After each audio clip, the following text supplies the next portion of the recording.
Je m'appelle Laurence Morel, j'ai 30 ans, et je vis à Lyon, loin des regards critiques de ma famille. Le mois dernier, j'ai pris l'avion pour rentrer à Montauban, pour fêter les 30 ans de mariage de mes parents. Imaginez la scène, une salle de réception pleine à craquer, des verres qui s'entrechoquent, des rires, des toasts à l'amour et à la famille. Puis, mon père se lève, la voix forte, fière, couvrant le brouhaha. Notre fils, dit-il en bombant le torse, est un homme responsable et brillant. Pas comme toi, Laurence. Lui au moins, n'a pas besoin qu'on l'aide à s'en sortir. Toute la salle éclate de rire. Ma mère renchérit, un sourire au coin des lèvres. Oui, Laurence doit encore trouver sa voie, sans doute en train de mendier un peu d'argent. Les rires redoublent. Les regards se posent sur moi comme des lames. Je serrais mon verre si fort qu'il a failli se briser. Il croyait me connaître. Il croyait le connaître, lui. Mais il n'avait aucune idée de ce qui allait suivre.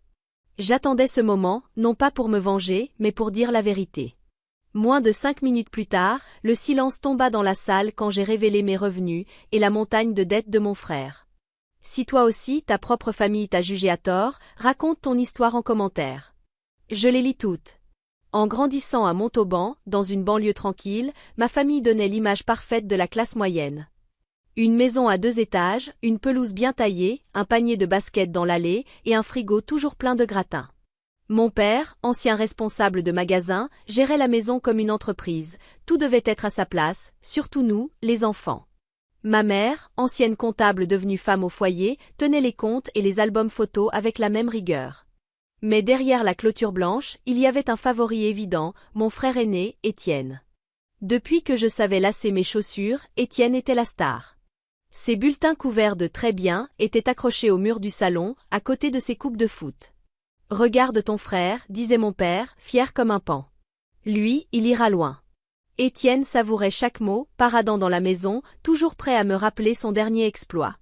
Pendant ce temps, ma passion pour les chiffres, les schémas, les données, n'éveillait qu'un haussement d'épaules. C'est un passe-temps, Laurence, pas un vrai métier, soupirait ma mère, en jetant mes croquis de graphique à la poubelle. Mes notes étaient bonnes, mais jamais assez bonnes pour orner le mur du salon. Mes projets artistiques, mes petits codes informatiques, tout ça ne comptait pas. Je n'étais qu'une rêveuse. Quand j'ai eu 18 ans, Étienne en avait déjà 21. Il étudiait le commerce à Toulouse, prêt à conquérir le monde de l'immobilier. Mes parents lui ont organisé une grande fête de départ, invitant tout le voisinage. Il a un plan, lui, se vantait mon père, sa bière à la main. Moi, je voulais étudier l'analyse de données, mais quand j'en ai parlé, ma mère a éclaté de rire. Ça veut dire quoi ça? Tu vas finir au chômage. Mon père, plus direct encore. Fais comme ton frère, choisis un vrai métier. Je me suis retrouvée assise à la table de la cuisine, fixant ma lettre de refus d'une école d'informatique hors de prix, me sentant étrangère dans ma propre maison. Étienne, lui, recevait un nouvel ordinateur, une voiture, et des louanges sans fin. Ce n'étaient pas seulement les compliments qui blessaient, mais aussi les petits détails. Il assistait à tous ces matchs, mais oubliait ma finale de concours scientifique. Il me reprochait mon job au centre commercial, mais ne questionnait jamais les affaires nocturnes de mon frère. Je les entendais parfois murmurer. Laurence est trop têtue. Elle ne comprend pas comment marche le monde. Mais Étienne, lui, ne faisait jamais rien de mal. Ses rêves dans l'immobilier étaient ambitieux, les miens irréalistes. Alors j'ai commencé à garder mes réussites pour moi. Un concours de maths remporté, une bourse pour un stage en programmation. En parler, c'était comme parler dans le vide. Les dîners familiaux étaient les pires. Étienne parlait de son stage, et mes parents l'écoutaient bouche bée, comme s'il faisait une conférence. Quand j'essayais d'intervenir, mon père me coupait. Revenons à quelque chose d'intéressant, veux-tu? Ma mère me tapotait la main, ce sourire serré qui disait « Pauvrette ». Je poussais mes petits pois dans mon assiette, la colère au ventre. Leur préférence n'était pas ce qui me blessait le plus. C'était qu'ils ne me voyaient même pas. Je me souviens du moment exact où la fissure est devenue un gouffre. Un soir, j'ai entendu mes parents parler du financement des études. On paiera celle d'Étienne, il a du potentiel, disait mon père. Laurence s'en sortira bien toute seule, ajoutait ma mère.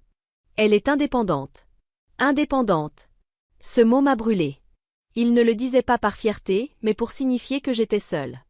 J'avais 18 ans, et un avenir auquel personne ne croyait. L'été avant l'université, j'ai eu ma première grande confrontation avec eux. Assise à la table de la cuisine, ma lettre d'admission en main pour une université locale en analyse de données, j'ai dit. C'est mon avenir. Mon père, sans lever les yeux de son journal. L'analyse de quoi? Ce n'est pas un vrai métier, tu finiras sans un sou. Ma mère, remuant son café. Pourquoi tu ne fais pas comme ton frère, un diplôme solide en commerce? Et Étienne, affalé sur le canapé, s'est contenté de sourire. Oui, reste dans le vrai monde, ma sœur, lança Étienne moqueur. Leurs mots ont claqué comme une gifle. Mais je n'allais pas céder. Sans aucun soutien de ma famille, j'ai tracé ma propre route. J'ai trouvé un petit boulot à mi-temps dans une librairie indépendante, entre les rayons de romans et les tableurs de vente que j'analysais pour des heures sup. Mes parents n'ont jamais remarqué les nuits blanches passées à jongler entre mes cours et mes fichiers Excel. Je me suis inscrite à l'université de Montauban, un campus modeste mais accessible sans leur aide. Mon père disait que c'était une perte de temps. Pourtant, j'ai obtenu mon diplôme sans dette, grâce à des bourses et à ma ténacité. À 22 ans, j'ai fait mes valises pour Lyon, une ville dynamique pleine de start-up, parfaite pour une analyste de données comme moi. J'ai décroché un poste dans une agence de marketing, transformant des chiffres bruts en campagnes qui rapportaient des millions d'euros. À 25 ans, je dirigeais déjà des projets, mon salaire flirtant avec les 6 chiffres. Aucun prêt.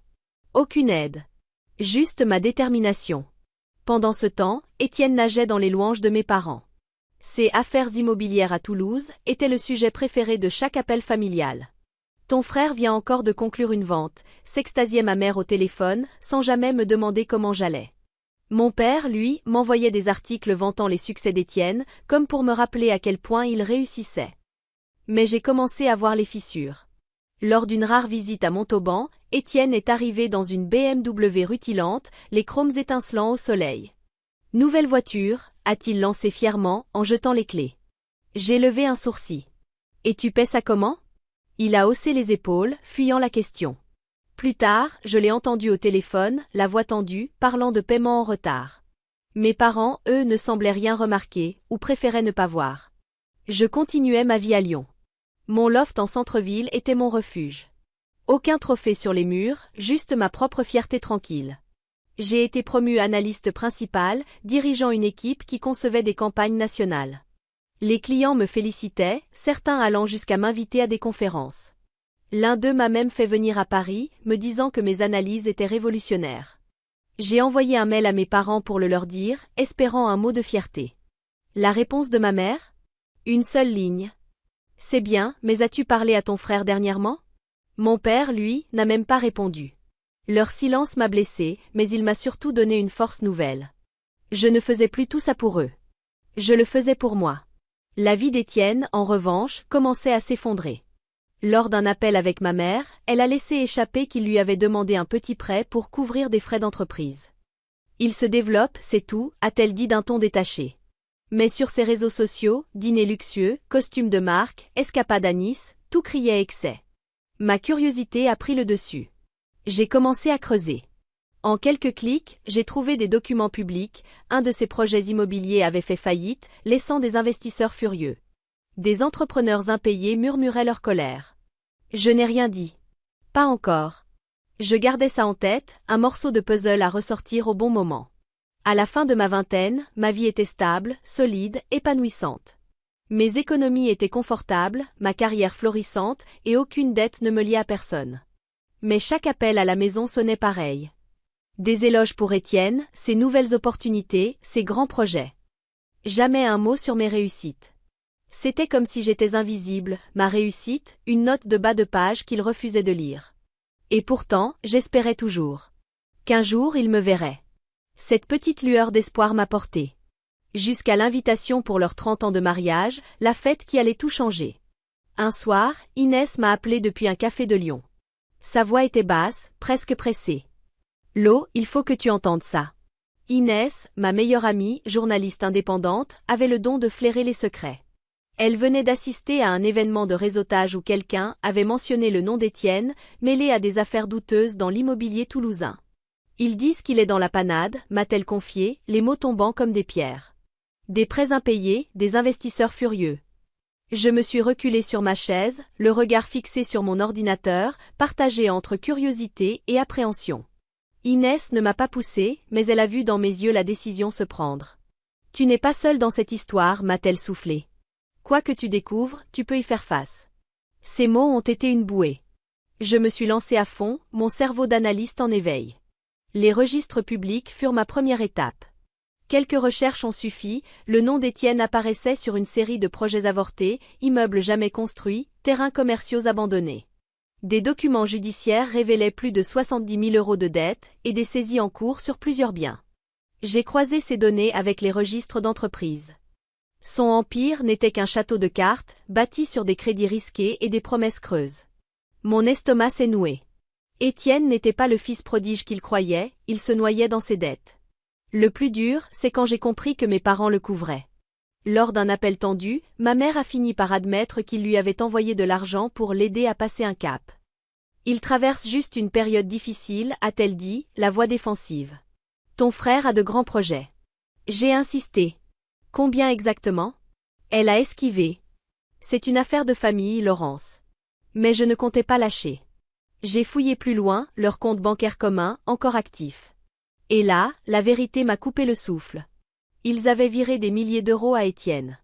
Mon père avait puisé dans son fonds de retraite, et ma mère avait repris un emploi à temps partiel pour couvrir les factures.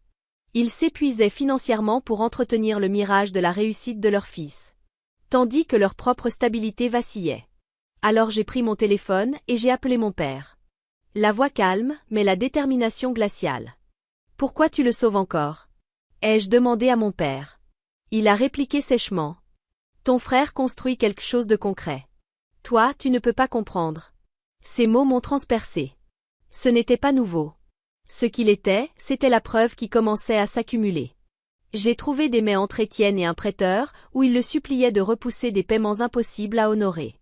Une autre recherche m'a mené à un forum d'entrepreneurs se plaignant de factures impayées liées à ces chantiers. Plus j'en découvrais, plus la vérité se dessinait. Le succès d'Étienne n'était qu'un mirage, bâti sur des mensonges et du temps emprunté.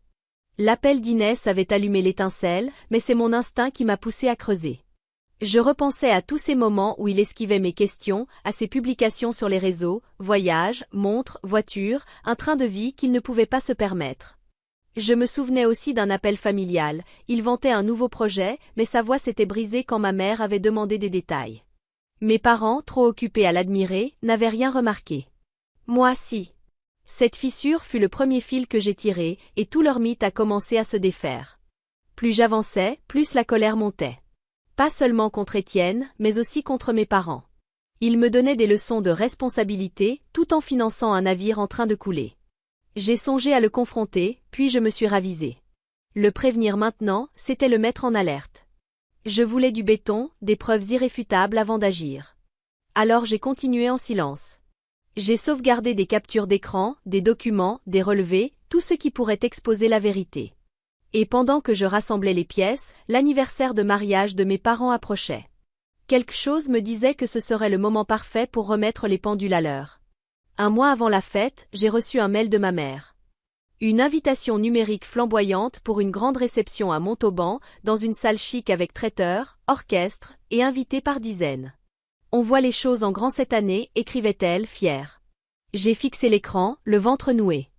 Mes parents n'étaient pas du genre à faire des dépenses folles. Pas avec leur retraite en baisse et ma mère qui travaillait à mi-temps à la banque locale. Quelque chose clochait.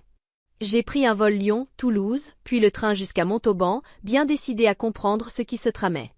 Dès mon arrivée, l'air était lourd. Mon père, au téléphone, discutait d'un plan de paiement, le visage rouge. Ma mère feuilletait des menus de traiteur, marmonnant sur les prix, évitant soigneusement mon regard. C'est une occasion spéciale, s'est-elle contentée de dire. Sur le comptoir, une pile de factures s'entassait, des avis de retard d'une caisse de crédit. Plus tard, je les ai entendus chuchoter. On couvrira aussi la part d'Étienne. Mon cœur s'est serré. Ils avaient contracté un prêt, non seulement pour la fête, mais encore pour renflouer mon frère. En vérifiant leur relevé sur le compte familial, j'ai découvert la vérité. 5 000 € virés à Étienne le mois précédent, et 10 000 € de prêt pour la salle de réception. Leurs économies étaient presque vides. Je suis allée voir ma mère dans le salon, calmement. Pourquoi emprunter pour ça? Elle a haussé les épaules. Ton frère aide, il a des relations. Tout va bien. Mais je savais que ces relations n'étaient qu'une façade. Étienne s'enfonçait, et mes parents coulaient avec lui. Je n'ai pas insisté. Ils auraient juste nié. Alors j'ai préparé mon plan. S'ils voulaient encore exhiber leur fils modèle, j'allais leur montrer la vérité. Chaque soir, dans ma chambre d'enfance, je compilais les preuves. Relevé bancaire prouvant mon salaire à 6 chiffres. Déclaration d'impôt sans aucune dette. Plainte de créancier au nom d'Étienne. J'ai tout organisé dans une présentation claire et froide, chaque chiffre comme une balle dans mon chargeur. La veille de mon départ pour Montauban, j'ai retrouvé Inès dans un café de Lyon. Elle couvrait une conférence tech pour un article sur les startups qui s'effondrent. Beaucoup de beaux parleurs finissent par se brûler les ailes, dit-elle en sirotant son expresso. J'ai hoché la tête, pensant à Étienne, sans rien dire. Inès n'a pas insisté. Elle savait que je gérais une tempête familiale et respectait mon silence. Sa présence seule suffisait. Je n'avais pas besoin d'encouragement, juste un souffle avant l'orage. De retour à Montauban, j'ai aidé mes parents aux préparatifs de dernière minute, serrant les dents à chaque fois qu'ils vantaient Étienne à qui voulait bien les écouter. Lors d'un barbecue de famille, mon père a tapé dans le dos de mon frère. Mon fils a le sens des affaires. Étienne a souri, mais son regard a croisé le mien. Il savait. Et moi aussi. Je lui ai rendu son sourire, mon dossier d'évidence soigneusement rangé dans ma valise. Je n'étais plus en colère. Juste concentrée. Mes parents avaient passé des années à me rabaisser tout en entretenant ces mensonges. Cette fête n'était pas un simple anniversaire. C'était leur théâtre. Je comptais juste attendre le bon moment pour révéler la scène cachée. Dans ma tête, je répétais mon plan. Le banquet, les verres qui tintent, la foule rieuse. Et puis le moment parfait, quand leur louange atteindrait leur sommet. C'est là que je leur montrerai les faits. Mon revenu, ma stabilité, contre les 70 000 € de dette et les affaires en ruine d'Étienne. Je ne voulais pas les humilier. Je voulais seulement qu'ils voient la vérité. Pas seulement sur lui, mais sur moi. La fête approchait. Et moi, j'étais prête à renverser leur histoire. Je me tenais près du bar, mon dossier de preuves glissé dans mon sac, le cœur battant comme un tambour. Mon père monta sur scène, sa voix résonnant dans le micro. 30 ans de mariage. Lança-t-il, levant son verre. Et nous sommes surtout fiers de notre fils, Étienne, un battant qui a su réussir. Les invités applaudirent, ma mère rayonnait de fierté. Puis elle ajouta, le ton acide. Contrairement à Laurence, qui elle peine encore à joindre les deux bouts, j'imagine. Un rire étouffé parcourut la salle. Certains invités me regardaient avec pitié, d'autres avec un sourire gêné. Je serrai mon sac, mes ongles s'enfonçant dans le cuir. Étienne, impeccable dans son costume, se tenait droit à côté de mes parents, savourant leur louange. Mais ses yeux trahissaient une inquiétude fugace. Mon père continua. Étienne a su bâtir une vie de réussite et de responsabilité, un exemple pour nous tous. Les applaudissements redoublèrent. C'en était trop. Je fis un pas en avant. Je peux dire un mot? La salle se tut. Tous les regards se tournèrent vers moi. Je sortis mon dossier, mes mains étrangement stables malgré l'adrénaline. Vous vous trompez, dis-je calmement à mes parents. Je ne demande rien à personne.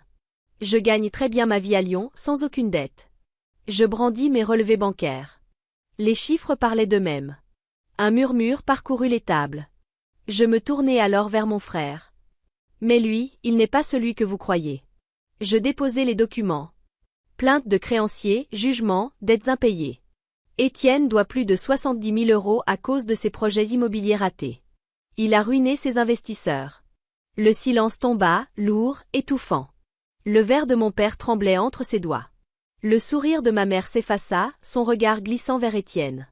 Il tenta de parler, mais je continuai. J'ai les preuves. Je montrai les mets où il suppliait ses prêteurs de lui accorder plus de temps. Le public se pencha, certains haletants, d'autres chuchotant. C'est alors que Rebecca, sa femme, s'avança. C'est vrai, dit-elle d'une voix tremblante. Il m'a caché ses dettes pendant des années. On s'est séparés à cause de ça. Il a menti à tout le monde. Le mot tomba comme un coup de tonnerre. Les visages se figèrent, les rires s'éteignirent. Une cousine laissa tomber sa fourchette dans un fracas. Laurence, ce n'est pas le moment, tenta mon père. Au contraire, répondis-je. C'est exactement le moment. Je l'ai fixé. Vous m'avez traité d'échec pendant des années, pendant que vous glorifiez ces mensonges. Étienne restait figé, son charme pulvérisé. Ma mère portait la main à son collier, le visage pâle. La salle avait l'allure d'un tribunal, chaque invité devenant juré. Certains secouaient la tête. D'autres détournaient les yeux, gênés pour mes parents. Étienne serrait les poings, mais il n'avait aucune défense. Les documents parlaient d'eux-mêmes. Preuves officielles, virements, courriel signé de sa main. Je n'ai pas crié. Je n'ai pas jubilé. J'ai laissé la vérité parler seule. Leur fierté, leur image de famille modèle, venait de s'effondrer sous les yeux de tous. Le banquet qu'ils avaient organisé pour célébrer leur réussite venait de devenir leur chute publique. Je rangeais mes papiers, le cœur apaisé. Je n'avais plus besoin de leur approbation. Je voulais juste qu'ils voient qui j'étais, et qui il était vraiment. Le silence pesa encore quelques secondes, dense, irrévocable. Je regagnai ma place. Les invités s'écartèrent, chuchotant sur mon passage. Sur scène, mes parents restaient figés, démasqués. Étienne, lui, s'éclipsa discrètement, fuyant les regards. La soirée continua, du moins en apparence. Mais plus rien n'avait le même goût. Personne n'oublierait ce qui venait d'être dit. Quelques jours plus tard, la fissure devint un gouffre. Le téléphone sonna. C'était ma mère, la voix tremblante. « Laurence, on a besoin de ton aide. Nos économies sont parties.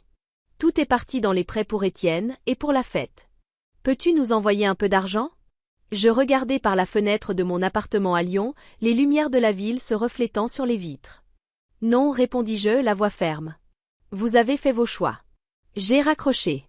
Ce fut la dernière fois que je leur ai parlé. J'ai bloqué leurs numéros, leurs courriels, leurs réseaux. Cette famille que j'avais tant cherché à satisfaire était désormais un chapitre clos. La chute d'Étienne fut rapide. Les créanciers l'ont assiégé comme des vautours. Les tribunaux ont confirmé sa faillite. Ses biens ont été saisis pour rembourser plus de 70 000 euros.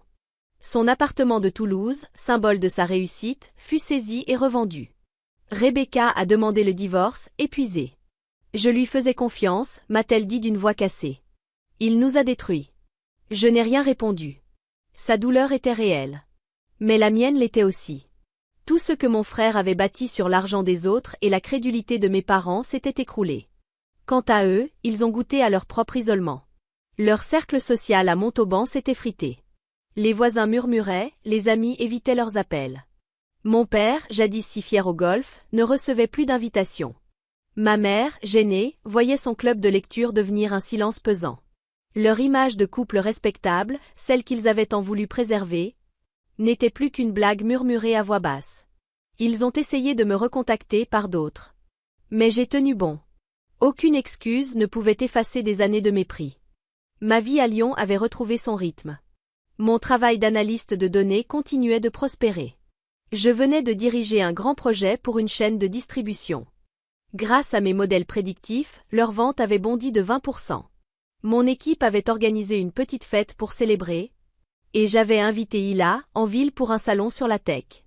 Nous étions assises dans un centre de conférences moderne, tasse de café hors de prix à la main, parlant de son dernier article sur la protection des données. « Tu gères, Laurence, dit-elle en souriant, son carnet débordant de notes. Je lui rendis son sourire, reconnaissante pour sa présence, et soulagée qu'elle n'aborde pas le chaos familial que j'avais laissé derrière moi. Notre discussion resta légère, centrée sur le travail. Une bulle de normalité bienvenue. Quelques semaines plus tard, j'ai reçu un message vocal d'Étienne. Sa voix tremblait, il me suppliait de lui prêter de l'argent pour se relancer. Plus de ton assuré, plus d'arrogance. Je n'ai pas répondu. Je l'ai supprimé sans hésiter. Il avait fait ses choix, voiture de luxe, deals fictifs, mensonges. Je ne serais pas celle qui le sauverait encore. D'après les registres publics, il vivait désormais dans un petit appartement, enchaînant les petits boulots pour survivre. Rebecca, libérée de son mariage, avait refait sa vie à La Rochelle, enseignant dans une école primaire. Je ne l'ai pas contactée. Nos chemins s'étaient définitivement séparés. Mes parents, eux, continuaient de s'enfoncer. Une cousine m'a confié qu'ils avaient dû vendre la maison familiale pour emménager dans un logement plus modeste. Ma mère travaillait désormais à temps plein à la banque, ses soirées passées à classer des dossiers, plutôt qu'à organiser des dîners. Mon père, autrefois si sûr de lui, s'était renfermé, brisé par la honte. Ils avaient tout misé sur Étienne. Ils m'avaient ignoré. Et maintenant, ils en payaient le prix, financier, mais surtout moral. Je n'ai ressenti ni joie ni vengeance. Juste une tristesse douce et lointaine. Pour la famille que nous aurions pu être. Mais j'avais fait mon choix. Protéger ma paix. Vivre selon mes propres termes. Un an après cette fameuse soirée, je me tenais plus forte que jamais. Mon travail m'avait menée à un poste de consultante nationale. Dans une grande entreprise technologique. Mes stratégies propulsaient leur croissance. Mon appartement, surplombant la Saône, était devenu mon refuge. Un lieu que j'avais bâti seul, sans permission, sans validation. Je m'étais entourée de gens bien, de collègues qui respectaient mon travail, d'amis qui fêtaient mes réussites sans jalousie. J'avais laissé tomber le besoin d'être reconnue par ceux qui ne me verraient jamais. Mes parents, Douglas et Hélène, et mon frère Étienne, ne faisaient plus partie de ma vie. J'avais choisi la paix plutôt que leur chaos. Avec le recul, j'ai compris une vérité dure, mais libératrice. Ma valeur n'a jamais dépendu de leur regard. Pendant des années, j'avais cherché un signe, un mot d'encouragement, un simple « je suis fier de toi ». Mais leur silence m'a forcé à comprendre. Je devais être ma propre validation. J'ai construit une vie d'honnêteté et de travail, pendant qu'Étienne bâtissait la sienne sur le mensonge. Son empire factice s'est effondré, emportant avec lui sa maison, son mariage et son orgueil. Mes parents, aveuglés par la fierté, ont perdu leurs économies et leur réputation. Vivre dans le mensonge a un prix. Et ils l'ont payé, tous les trois. Mais cette histoire n'a jamais été une vengeance. C'était une reconquête de vérité. J'ai cessé de courir après l'approbation de ceux qui ne savaient pas m'aimer, et j'ai commencé à vivre pour moi. Et cette décision m'a libérée. Aujourd'hui, je me lève chaque matin avec une certitude. Mon succès m'appartient.